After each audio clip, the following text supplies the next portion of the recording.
Hello, welcome back to my channel. और आज हम सब इकट्ठे हुए हैं आरपीएससी के सामने और हम मिलने आए हैं चेयरमैन साहब से। और बहुत ही हमारी पहले मैं आपको अपने बारे में बता दूं, मैं doctor Akram Khan as a physiotherapist Ajmer में वर्किंग कर रहा हूं। अभी आरपीएससी ने वैकेंसी निकाली है फिजियोथेरेपी की 20 सीटें पूरे राजस्थान में। मगर उसमें प्रॉब्लम है कि उन्होंने जो वैकेंसी निकाली ना बैचलर्स के हिसाब से निकाली, ना मास्टर्स के हिसाब से निकाली, ना पीएचडी के हिसाब से निकाली। उन्होंने निकाली है डीपीटी के हिसाब से 20 वैकेंसी निकाली है।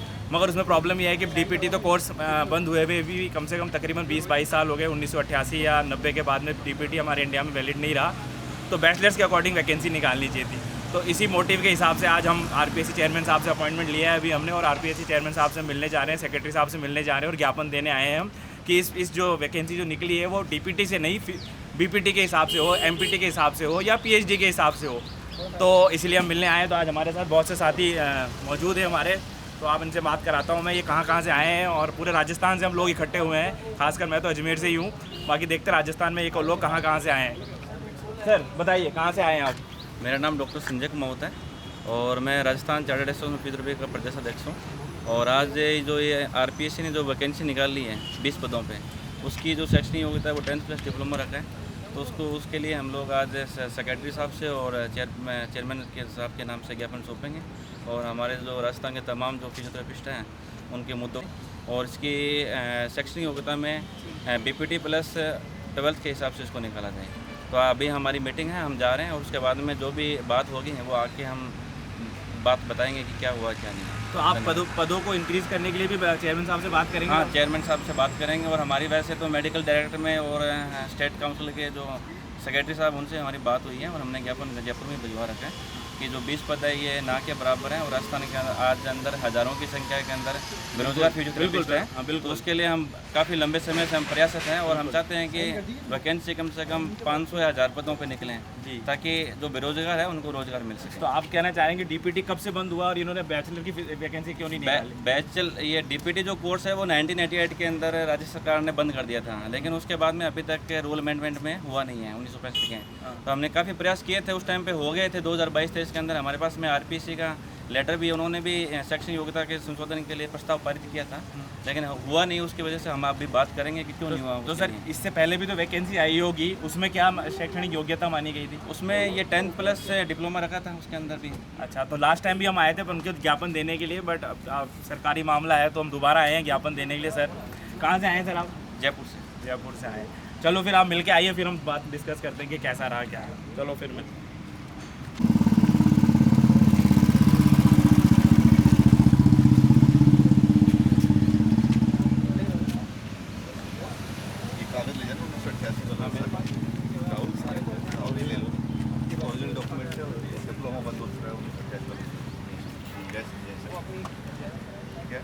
चलो मिल के आओ सर। आप क्या नाम है सर आपका?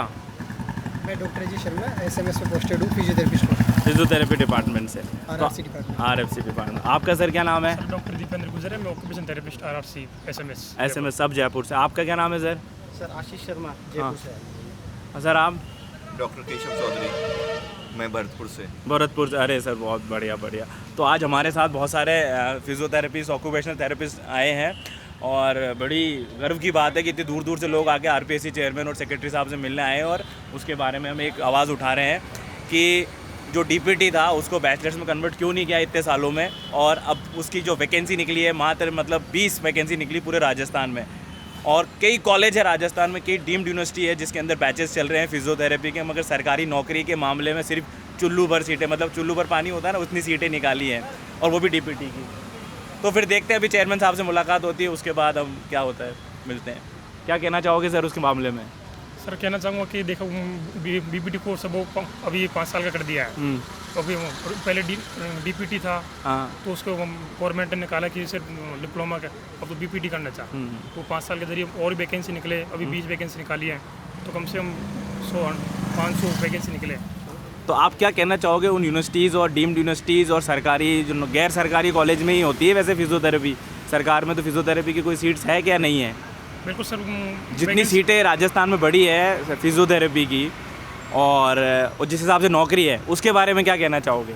नौकरी देखो, मरीज बहुत सारे हैं, नौकरी सिर्फ 20 देते हैं, 10 साल में या 20 साल में वैकेंसी निकलती है, वो भी मात्र 20 या 30 निकलती है। हाँ अभी गवर्नमेंट कॉलेज भी स्वीकृत हो, हाँ। बहुत सारी वैकेंसी भी नीड है, हाँ। काम इतना है कि काम इतना है मगर वैकेंसी उस हिसाब से नहीं वैकेंसी है, बहुत धीरे है, बहुत धीमे बहुत है। कम। तो आप क्या कहना चाहोगे चेयरमैन साहब को? चेयरमैन से कहना चाहेंगे कि गवर्नमेंट वैकेंसी निकले तो अधिक संख्या में निकले, 500-1000 कम से कम, तो जिससे स्टूडेंटों की गवर्नमेंट काम कर सके, अच्छा काम, पे स्केल मिल सके। मतलब टीचर्स अच्छे मिलने चाहिए टीचर्स और अच्छे मिलने टीचर्स चाहिए, अच्छे कॉलेज- मिलेंगे और आपको कॉलेज फिजियोथेरेपी की वगैरह- सेवाएं अच्छी मिलेगी। बिल्कुल। गवर्नमेंट कॉलेज, गवर्नमेंट हॉस्पिटल अगर जैसे कि अगर अजमेर का मान लें या SMS का मान लें तो कितने फिजियोथेरेपिस्ट होंगे एक SMS में?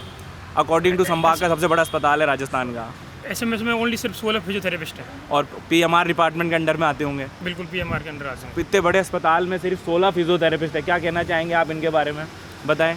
16 फिजियोथेरेपिस्ट है, उसके अंदर इन्होंने 8 फिजियोथेरेपिस्ट को कॉन्टैक्ट में ले रखे हैं, जिसमें इन्होंने 4 सीटें कम कर दी और 8 फिजियोथेरेपिस्ट परमानेंट है, मतलब OPD बेसिस पे काम होता है या IPD पे, मतलब OPD एंड IPD जो एडमिट पेशेंट है IPD के अंदर, हाँ तो उसमें अपने 60 पेशेंट हैं तो उनको अपन रिहैब का वर्कआउट करवाते हैं। और बाकी जैसे पूरा SMS है, इसके अंदर ट्रॉमा सेंटर भी आ गया, नई बिल्डिंग आ गई, लाल बिल्डिंग, मेडिकल कॉलेज, महिला चिकित्सालय, सभी हॉस्पिटल को कवर करते हैं इसमें सारी फिजियोथेरेपी। तो 16 से काम सफिशिएंट है क्या ये? पॉसिबिलिटी नहीं है, बिल्कुल पॉसिबिलिटी नहीं है। पेशेंट आता है हाँ। और उसको प्रॉपर थोड़ा वो टाइम देके उसको एक्सरसाइज समझा के उसको सारा एक्सप्लेन किया जाता है। तो मतलब आप भी कह रहे हैं कि वैकेंसी बढ़नी चाहिए, वैकेंसी बढ़नी चाहिए, हर डिपार्टमेंट के अकॉर्डिंग एक वैकेंसी होनी चाहिए, ऑर्थोपेडिक के कार्ड से ortho, orthopaedic neuro, physio, medicine, सब जगह एक फिजियोथेरेपी की पोस्ट होनी चाहिए।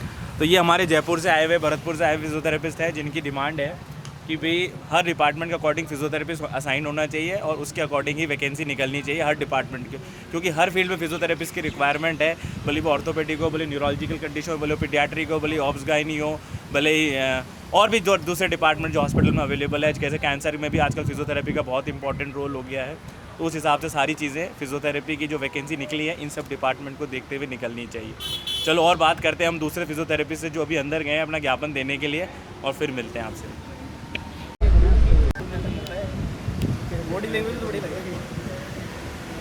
ला हंसते हुए तो आ ही रहे हैं, वैसे क्या चक्कर है। चलो finally doctor Kumawat, doctor Sanjeev Kumawat वापस आ गए RPSC चेयरमैन और सेक्रेटरी से मिलने के बाद। अब इनसे बात करते हैं कि क्या रही। हाँ सर, कैसा रहा? बस सेक्रेटरी साहब से मिल लेते हैं हाँ और जी थैंक यू। और आज हम लोग वापस जयपुर मेडिकल डायरेक्टर से मिलेंगे और उनके पास में लेटर भिजवा रखे हैं, तो उसके ऊपर सर ने बोले हैं कि आप वहाँ जाके एक बार बात करो। थेरेपी के हिसाब से जी रिक्रूटमेंट किए जाएंगे, दोबारा आएगी, दोबारा रीच। अच्छा, ओके सर, थैंक यू। तो आज हम आए थे RPSC और फिजियोथेरेपी की वैकेंसी के ऊपर ज्ञापन देने, और उसके बाद सेक्रेटरी साहब को उनको ज्ञापन दिया। उसके बाद कुछ लोग जयपुर चले गए, हमने चाय वाय पी और आज का ब्लॉग में हमने बहुत इन्जॉय किया, मज़ा आया। तो आज के ब्लॉग में इतना ही, फिर मिलते हैं, देखते हैं फिजियोथेरेपी की वैकेंसी का क्या होता है और कितनी सीट्स बढ़ती है और कितना अपग्रेडेशन मिलता है DPT से फिजियोथेरेपी, BPT और मास्टर्स में। प्रे ग्रेड पे ग्रेड का जो लेवल है, वो जो लेवल 2 है वो लेवल 1 में आता है या नहीं आता है, वो सब चीज़ें अब आपको फ्यूचर में देखने को मिलेगी। और इसी तरीके का कुछ भी काम होगा तो हम आगे उनके लिए ज्ञापन देते रहेंगे और मिलते रहेंगे। चलो फिर मिलते हैं, okay, tata bye, thank you.